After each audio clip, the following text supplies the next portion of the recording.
ఈ వీడియోలో వచ్చేసి మనం ఇన్కమ్ ట్యాక్స్ లో TDS, TCS and advance tax గురించి తెలుసుకుందాం. For the financial year previous year 21-22 is taxable in assessment year 22-23. మనకి ఇప్పుడున్న అసెస్మెంట్ ఇయర్ వచ్చేసి 22-23, దానికి సంబంధించిన ప్రీవియస్ ఇయర్ వచ్చేసి 21-22. సో అందులో ఈ టీడీఎస్ ఎట్లుంది, టీసీఎస్ ఏముంది అండ్ అడ్వాన్స్ ట్యాక్స్ ఎట్లుంది, టీడీఎస్ టీసీఎస్ లో ఉన్న సెక్షన్స్ ఏమి అండ్ వాటి యొక్క ఇన్కమ్ ట్యాక్స్ టీడీఎస్ రేట్స్ ఏమి అండ్ వాటి యొక్క కండిషన్స్ ఏమి, వాటి గురించి మనం ఈ వీడియోలో తెలుసుకుందాం.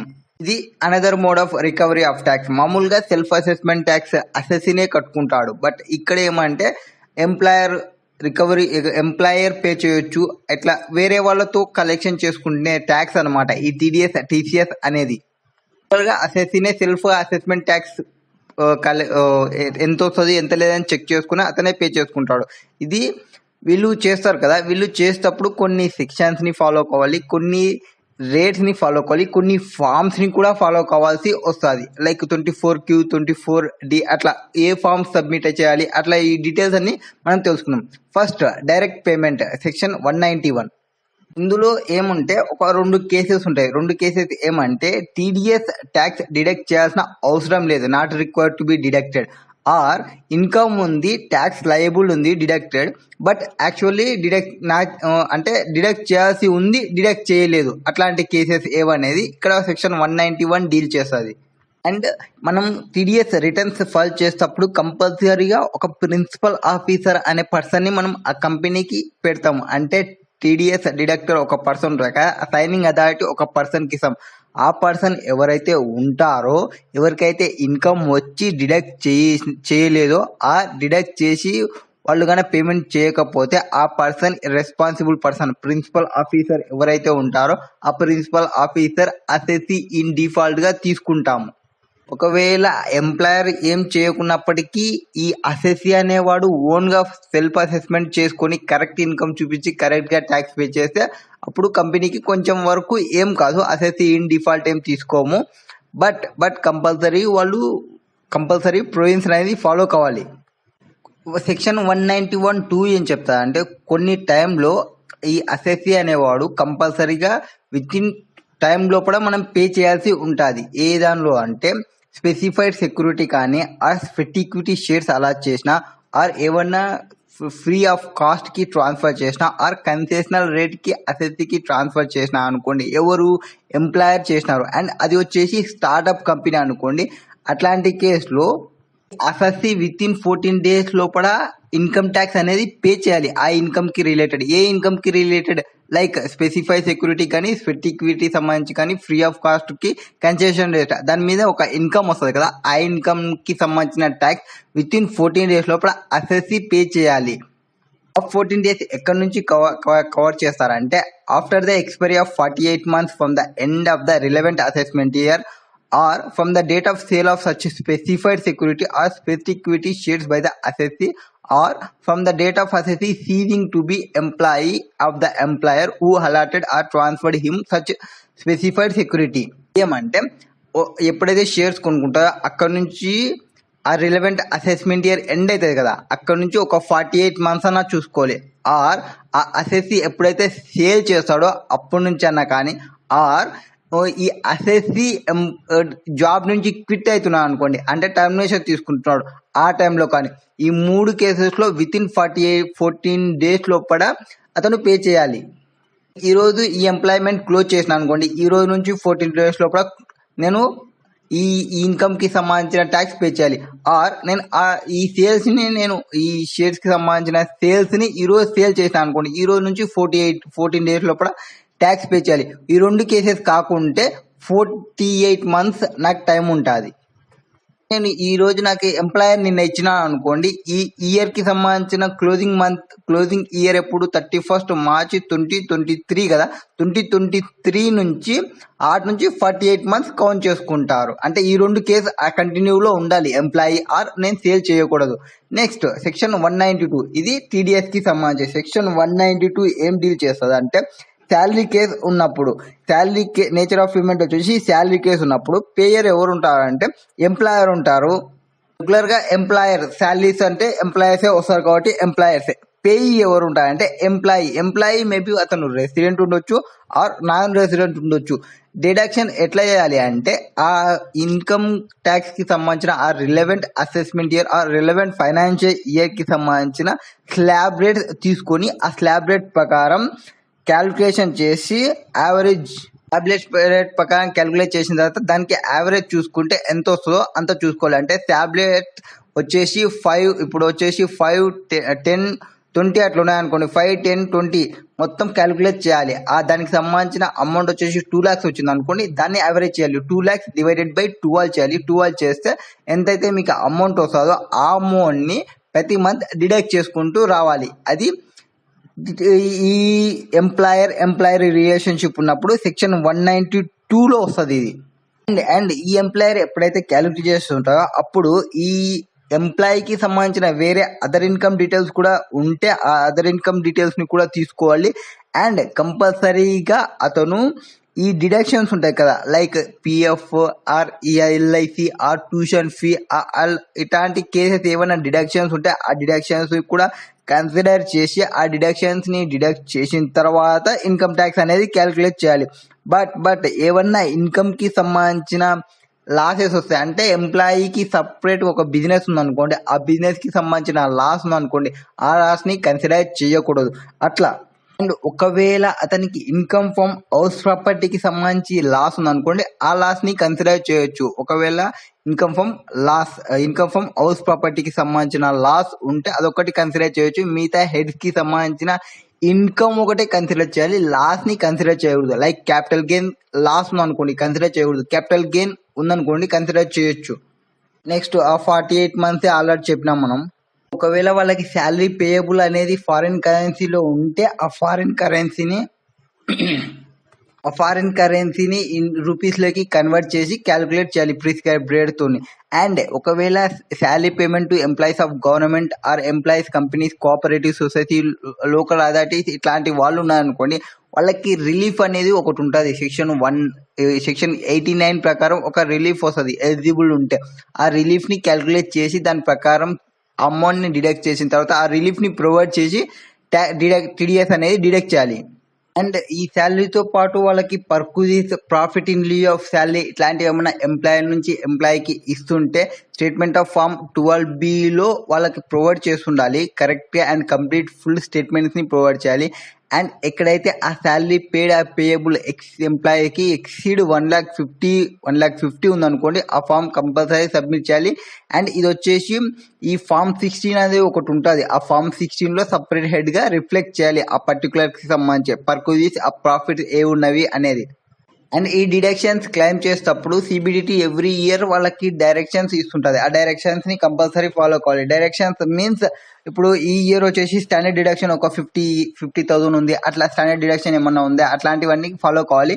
అండ్ అలవెన్సెస్ కి కూడా హెచ్ఆర్ఏ ఎట్లా క్యాలిక్యులేట్ చేయాలి అవన్నీ గైడెన్స్ అన్ని కంపల్సరీ ఫాలో కావాలి. సిబిటి సర్కులర్స్ ని చూసుకుంటూ ఉండాలి. ఏదైతే ఈ శాలరీ ఇన్కమ్ ని క్యాలిక్యులేట్ చేస్తుంటారో ఇంక్లూడింగ్ సెట్ ఆఫ్ లాసెస్ ఏమైనా చేస్తుంటారు అంటే లైక్ హౌస్ ప్రాపర్టీకి సంబంధించి ఈ ఎస్టిమేటింగ్ ఇన్కమ్ అనేది క్యాలిక్యులేట్ చేయాలి. అండ్ టీడీఎస్ ని క్యాలిక్యులేట్ చేసేటప్పుడు ఇప్పుడు హెచ్ఆర్ఏ ఉందనుకోండి, హౌస్ రెంట్ అలవెన్స్ లీవ్, వాటికి సంబంధించిన నేమ్, అడ్రస్ అండ్ పాన్, ఎవరైతే ఓనర్ ఉంటారో ఎంప్లాయీకి సంబంధించిన ఓనర్ రెంట్ అమౌంట్ గాన 1 lakh ఎక్సీడ్ అయింది అనుకోండి, కంపల్సరీగా ఈ డీటెయిల్స్ తీసుకోవాలి. అతని యొక్క name, address and PAN of landlords. Next leave, travel, concession or assistant evidence, ఆ ఎక్స్పెండిచర్ కి సంబంధించిన ఎవిడెన్స్ ఉండాలి.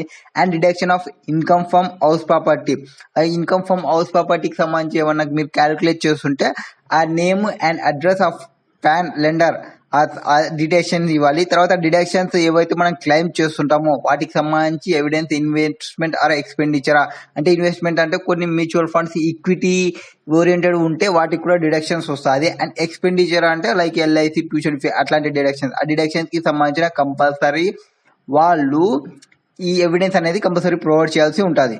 అండ్ ఈ సెక్షన్ ప్రకారం ఎప్పుడైతే మీరు పేమెంట్ చేస్తారో at the time of payment ఈ శాలరీకి సంబంధించిన టీడీఎస్ కంపల్సరీ చేసేయాలి.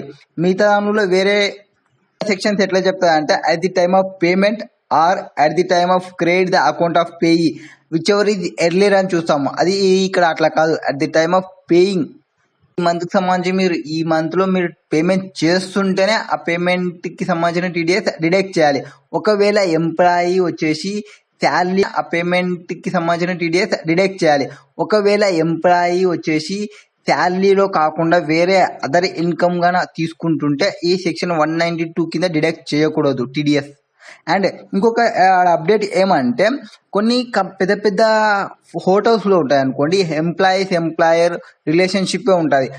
బట్ ఈ కస్టమర్స్ ఉంటారు కదా, కస్టమర్స్ ఏం చేస్తారంటే బిల్ ఆన్లైన్ పేమెంట్ చేసేటప్పుడు ఆన్లైన్ పేమెంట్ వచ్చేసి ఒక 500 ఉందనుకోండి, 500 ప్లస్ ఒక 20 రూపీస్ టిప్ ప్రొవైడ్ చేస్తారు. అట్లా టిప్ ప్రొవైడ్ చేసినప్పుడు ఆ 20 రూపీస్ మీద టీడీఎస్ అనేది డిడక్ట్ చేయకూడదు. ఎందుకంటే ఆ 20 రూపీస్ అనేది జస్ట్ ఈ ఎంప్లాయర్ కలెక్ట్ చేసుకున్నా కానీ ఆ అమౌంట్ అనేది థర్డ్ పర్సన్ నుంచి ఎంప్లాయీకి వస్తుంది. సో అది ఎంప్లాయీకి ఇన్కమ్ ఫ్రమ్ అదర్ సోర్స్ కింద వస్తుంది. సో సెక్షన్ 192 అనేది అప్లికబుల్ కాదు. సో ఇక్కడ ఏం చెప్తున్నా అంటే టిప్స్ ఏమన్నా కలెక్ట్ చేసి పేమెంట్ చేస్తుంటే ఆ టిప్స్కి సంబంధించి 192 సెక్షన్ అప్లికబుల్ కాదు. టీడీఎస్ డిడక్ట్ చేయకూడదు ఎంప్లాయర్, ఈవెన్ తో ఎంప్లాయర్ పే చేస్తున్నప్పటికీ. నెక్స్ట్ ఒక ఎగ్జాంపుల్ ఉంది, అది చూసుకోండి. నెక్స్ట్ వచ్చేసి premature withdrawal from employees provident fund section 192A. 192 ఏమంటే అక్యుములేటెడ్ బ్యాలెన్స్ ఉంటుంది మీ ప్రొవిడెంట్ ఫండ్ అకౌంట్ చూసుకుంటే. ఇక్కడ కూడా ఎంప్లాయీ మీన్స్ ఆర్ ఎంప్లాయర్ కాకుండా కానీ పిఎఫ్ ఎనీ పర్సన్ ఉన్నని. అండ్ ఇక్కడ వచ్చేసి పేయీ వచ్చేసి ఎంప్లాయరే. ఇందులో ఎట్లుంటుంది అంటే టీడీఎస్ అనేది అప్లికబుల్ ఎప్పుడంటే ఓన్లీ ఎంప్లాయీ చేతులు అది ట్యాక్సబుల్ అయితేనే. అంటే ఇందులో కొన్ని కేసెస్లో ఏం జరుగుతుందంటే ఈపీఎఫ్ అట్లాంటి కేసులో కొన్ని దానిలో మనం క్యాలిక్యులేట్ చేసి అంతవరకు ఉంటే మనం ట్యాక్స్ పే చేయాల్సిన అవసరం ఉండదు, ట్యాక్సబుల్ కాదు అని చెప్తాము. అంటే అప్ టు 12%, అప్ టు 8% అట్లా కొన్ని కేసెస్ ఉంటాయి. ఆర్ ఏమన్నా అతని హెల్త్ ఇష్యూస్ కానీ కాంట్రాక్షన్ ఆర్ డిస్కంటిన్యూయేషన్ ఆఫ్ బిజినెస్ అట్లాంటి కేసెస్లో ఉన్నప్పుడు న్యూ ఎంప్లాయర్ ఉన్నప్పుడు విత్డ్రా చేస్తున్నప్పటికీ ట్యాక్స్ ఏమన్నా రాకుంటే అతని హ్యాండ్లో అది ట్యాక్సబుల్ కాకుంటే ఈ సెక్షన్ ప్రకారం టీడీఎస్ డిడక్ట్ చేయకూడదు. ఈ ఒకవేళ ట్యాక్సబుల్ అయింది అనుకోండి ఆ పర్సన్కి కంపల్సరీగా డిడక్ట్ చేయాలి. At the rate of 10% deduct చేయాలి. ఇది కూడా same at the time of payment మాత్రమే. అండ్ ఒకవేళ ఆ అమౌంట్ అనేది ఈ accumulated amount with less than 50,000 అనుకోండి, టీడీఎస్ అనేది అప్లికబుల్ కాదు. ఒకవేళ ఎంప్లాయీ అనేవాడు మనకి ఎంప్లాయర్కి పాన్ నెంబర్ ఇచ్చలేదు అనుకోండి, అప్పటికి ఎంఎంఆర్ రేట్ అనేది అప్లికబుల్ అవుతుంది. మీన్స్ 10% రేట్ కాకుండా ఎంఎంఆర్ రేట్ అనేది అప్లికబుల్ అవుతుంది. That is maximum marginal rate అనేది అప్లికబుల్ అవుతుంది. మ్యాక్సిమం మార్జినల్ రేట్ అంటే ఏమంటే అప్పటికప్పుడు అప్లికబుల్ ఎంత ఉంది అంటే మనకి ఎంత రేట్ అయితే అప్లికబుల్ అవుతుంది అంటారో అంటే యాక్చువల్ రేట్ ఆర్ 10%, 2% అంటే అప్పటికప్పుడు గవర్నమెంట్ ఏదైతే ఇష్యూ చేస్తుందో ఆ రేట్ అప్లికబుల్ అవుతుంది. ఒక ఎగ్జాంపుల్ ఇచ్చినాడు, ఎంప్లాయీ వచ్చేసి ఒక 60,000 ఉంది, 60,000ని విత్డ్రా చేసుకున్నాడు. ఎప్పుడు అంటే అతని కాంటాక్ట్ నుంచి వెళ్ళిపోతున్నాడు, ఆ ఎంప్లాయీ నుంచి వెళ్ళిపోతున్నాడు, అమౌంట్ రిసీవ్ చేసుకుంటున్నాడు. అట్లాంటి కేసులో రిజైన్ చేసినాడు కాబట్టి ఆ అమౌంట్ ఏదైతే విత్డ్రా చేసుకుంటున్నాడో ఆ అమౌంట్ అనేది taxable in the hands of employee. ఇప్పుడు ట్యాక్సబుల్ లేక వచ్చింది కాబట్టి ఎంప్లాయర్ ఎప్పుడైతే ఆ 60,000 పే చేయాల్సి వస్తుందో ఆ 60,000 పైన 10% టీడీఎస్ డిడక్ట్ చేసి ఆ రిమైనింగ్ అమౌంట్ పే చేయాల్సి వస్తుంది. 60,000 మీద 10% అంటే 6,000 అవుతుంది. So 60,000 minus 6,000 54,000 payable to mister Sharma and 6,000 payable to government. ఈ 6,000ని ఈ శర్మ ఎవరైతే ఉంటారో ఇన్కమ్ ట్యాక్స్ రిటర్న్ని ఫర్నిష్ చేసి 6,000ని రీఫండ్ తెచ్చుకోవాలి. ఒకవేళ ఈ శర్మ అనే అతను టీడీఎస్ పాన్ నెంబర్ గానే ప్రొవైడ్ చేయకుంటే మ్యాక్సిమం మార్జినల్ రేట్ ఎంతైతే అప్లికబుల్ అవుతుందో ఆ రేట్ అప్లికబుల్ వేస్తారు.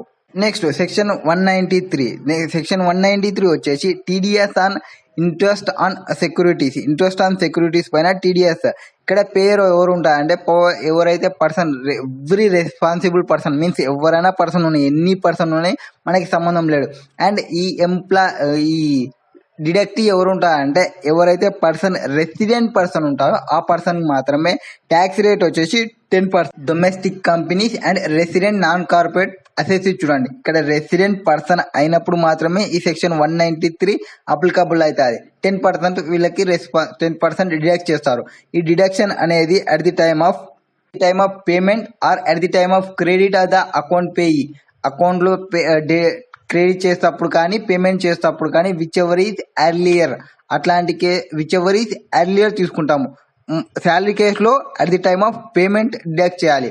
నెక్స్ట్ ఈ సెక్షన్ 193 అనేది కొన్ని కేసెస్లో అప్లికబుల్ కాదు. ఎప్పుడు అంటే from any interest payable by, వీళ్ళు ఉంటాయి కదా కొంతమంది, ఎవరు ఈ గవర్నమెంట్ సెక్యూరిటీస్ కొన్ని ఉంటాయి, అండ్ ఈ ఎల్ఐసి గ్రూప్ ఇన్సూరెన్స్కి సంబంధించి ఉంటాయి, గవర్నమెంట్ బాండ్స్ ఉంటాయి. ఇట్లాంటి కేసులో టీడీఎస్ అనేది అప్లికబుల్లోకి రాదు. సెంట్రల్ గవర్నమెంట్కి సంబంధించినవి ఉంటాయి, అండ్ వాటికి సంబంధించిన రేట్స్ని కూడా ఇచ్చిన చూడండి. ఆ రేట్స్ ఇక్కడ ఒకటి 8% కేసు ఉంది.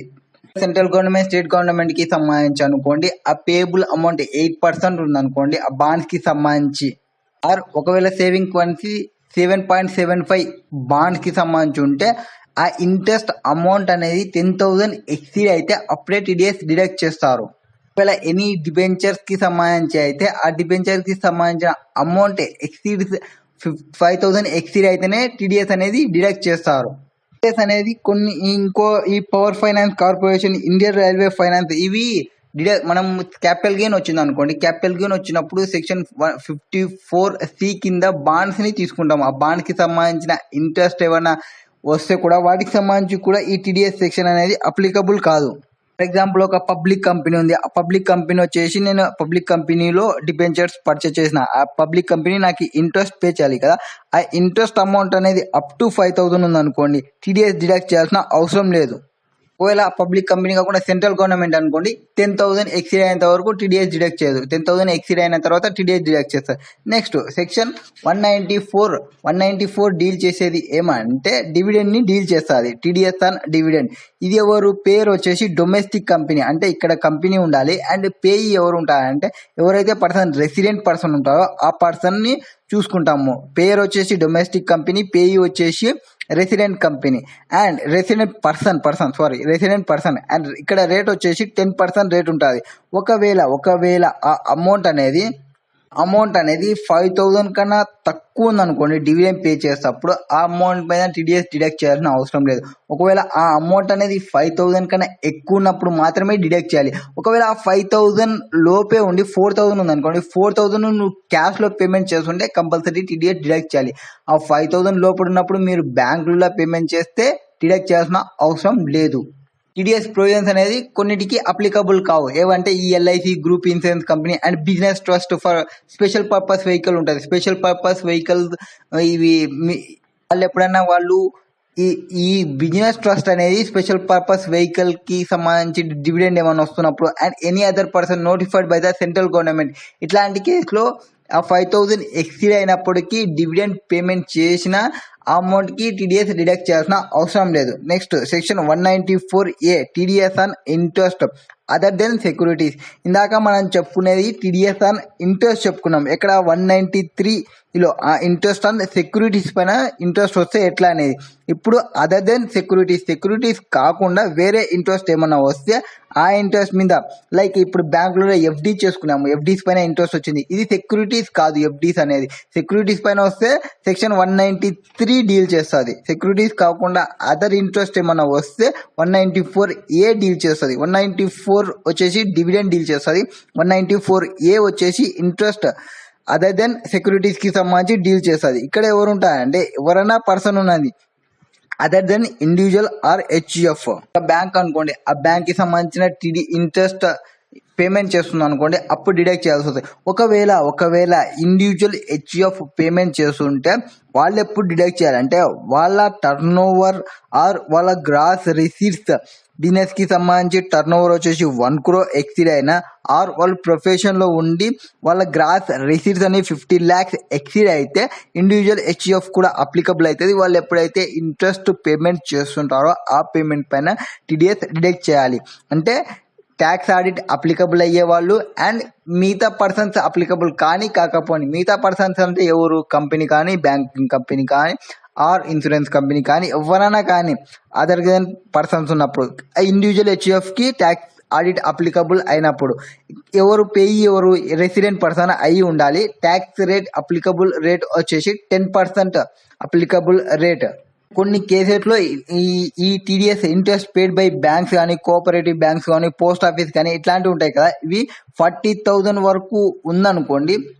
30,000 వరకు ఉంటే ఈ టీడీఎస్ ని డిడక్ట్ చేయాల్సిన అవసరం లేదు. ఒకవేళ వాళ్ళు సీనియర్ సిటిజన్ అయితే 50,000 వరకు డిడక్ట్ చేయాలి. ఈ 40,000 ఏదైతే చెప్తున్నారో కోర్ బ్యాంకింగ్ సిస్టమ్ ఉందనుకోండి, అప్పుడు కూడా మనం చూసుకోవాలి. కోర్ బ్యాంకింగ్ సిస్టమ్ అంటే ఎట్లా చెప్తారా అంటే, ఇప్పుడు హెచ్డిఎఫ్సి కానీ ఎస్బీఐ, నాకు ఒక ఎస్బీఐ అకౌంట్స్ ఉన్నాయనుకోండి. ఎస్బీఐ అకౌంట్స్ లో నాకు 3 బ్రాంచెస్ లో ఉన్నాయి. 3 బ్రాంచెస్ లో ఒక్కొక్క బ్రాంచ్ లో వచ్చేసి ఒక్కొక్క అమౌంట్ ఉంది. ఈవెన్తో అవి డిఫరెంట్ బ్రాంచెస్ లో ఉన్నా, అంటే నాకు హైదరాబాద్ లో ఒక అకౌంట్ ఉంది ఎస్బీఐ అయితే, అండ్ ఈ ఆంధ్రప్రదేశ్ కర్నూలులో ఒకటి ఉంది, ఆర్ ఇంకోటి వచ్చేసి కడపలో ఉంది అనుకోండి. ఈ 3 బ్రాంచెస్ వచ్చేసి ఒకటే బ్యాంక్ కి సంబంధించి ఉంటే ఆ బ్యాంక్ అనేది కోర్ బ్యాంకింగ్ లో చూడాలి. కోర్ బ్యాంకింగ్ అంటే 3 బ్రాంచెస్ కి సంబంధించిన ఇంట్రెస్ట్ చూసి ఆ ఇంట్రెస్ట్ అమౌంట్ 40,000 ఎక్సీడ్ అయింది అనుకోండి, వాళ్ళు కంపల్సరీగా టీడీఎస్ డిడక్ట్ చేయాలి.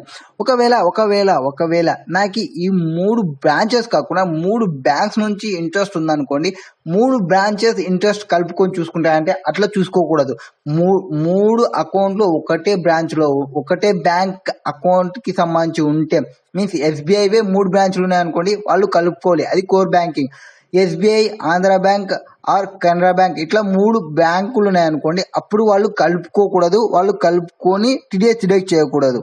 అది మనకి ఇక్కడ చెప్పినది సిబిఎస్ సాఫ్ట్వేర్ అవన్నీ చూసుకోవాలి అని చెప్పేది. Tax rate 10%. ఒకవేళ వాళ్ళు బ్యాంక్ వాళ్ళు కాకుండా ఇండివిజువల్ హెచ్యుఎఫ్ వాళ్ళు అట్లాంటి వాళ్ళు ఉన్నారనుకోండి, ఎక్సీడింగ్ 5,000 ఎక్సీడ్ అయినప్పుడు వాళ్ళ అమౌంట్ టీడీఎస్ అనేది డిడక్ట్ చేయాల్సి వస్తుంది. అండ్ ఇంకా కొన్ని కేసెస్ లో ఈ పార్ట్నర్షిప్ ఫర్మ్స్ ఉంటాయి కదా, పార్ట్నర్షిప్ ఫర్మ్స్ వాళ్ళు ఇంట్రెస్ట్ పే చేసుకుంటారు వాళ్ళ లోన్స్ కి సంబంధించి. అట్లాంటి కేసెస్ లో కూడా మనం టీడీఎస్ ని డిడక్ట్ చేయకూడదు. And income tax returns file చేసిన తర్వాత మీకు రీఫండ్ ఉందనుకోండి, సర్టెన్ పీరియడ్ వరకు వాళ్ళు మళ్ళీ ఇంట్రెస్ట్ రీఫండ్ ఎంత అయితే అమౌంట్ ఉందో ఆ రీఫండ్ పైన మీకు ఇంట్రెస్ట్ అమౌంట్ కూడా వస్తుంది. ఆ ఇంట్రెస్ట్ కూడా టీడీఎస్ డిడక్ట్ చేయాలంటే డిడక్ట్ చేయాల్సిన అవసరం లేదు. అండ్ మీకు సేవింగ్ బ్యాంక్ అకౌంట్ ఉంది అనుకోండి, ఆ సేవింగ్ బ్యాంక్ అకౌంట్ పైన మీకు ఎంతన్నా ఇంట్రెస్ట్ అని ఆ ఇంట్రెస్ట్ పైన మీరు టీడీఎస్ డిడక్ట్ చేయకూడదు బ్యాంక్ వాళ్ళు. Next interest paid to any bank, LIC, UTI, any insurance వాళ్ళు ఉంటారు కదా, అట్లాంటి అప్పుడు టీడీఎస్ డిడక్ట్ చేయకూడదు. వాళ్ళ రెగ్యులర్ కోర్స్ ఆఫ్ బిజినెస్ వాళ్ళు కదా, బ్యాంకు, ఎల్ఐసి వాళ్ళు ఇంట్రెస్ట్ దానిలోనే ఉంటారు. మళ్ళీ వాళ్ళకి పే చేసేటప్పుడు టీడీఎస్ అవన్నీ చూడకూడదు.